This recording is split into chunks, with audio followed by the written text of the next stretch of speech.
Hey guys, welcome back to another episode of Just Fixing Stuff. On this episode here, it's just me going through the basics of a multimeter.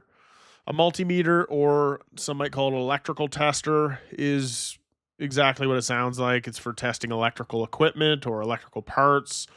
A lot of people use it in the service industry, like myself, where you're testing furnaces or air conditioners or boilers, or even just kitchen appliances like dishwashers, anything that uses electricity, essentially.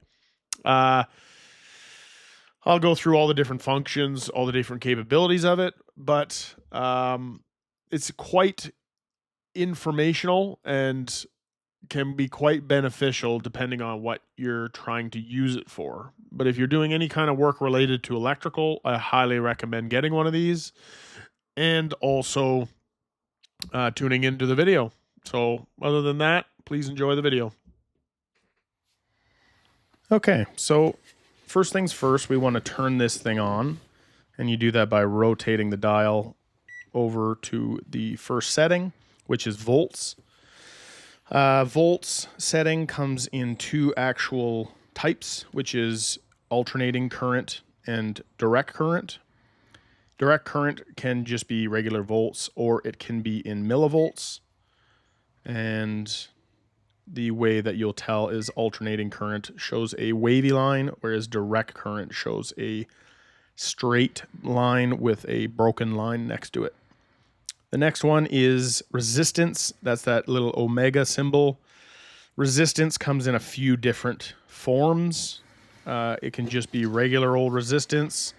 The next one that you can have is actually the tone resistance. So it's same thing, but it'll actually, people call it continuity. So then whenever you have a full or complete circuit, and you, just like I'm connecting these leads and they make a full circuit, it starts beeping and it gives you an audible noise. The next function from this is press select one more time. Another type of resistance that you'll possibly use, especially on air conditioners or any kind of capacitors, is what's called microfarads. That's that little micro sign with the F, which is for farads. And that stuff, I have another video if you want to go over that.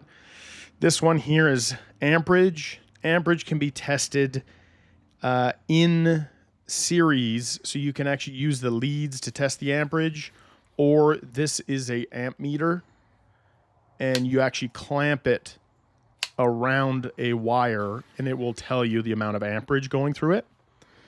This one here is direct current microamps. This, especially for me, I don't really use it a whole lot. This one here is NCV. I honestly have no idea what that is. CF, that's for some temperature leads that you can actually put into instead of the electrical leads, and it'll tell you what the temperature is. It also reads it right now, but you get more accurate if you have the appropriate leads in. Yeah, and so that's pretty much all there is to this one.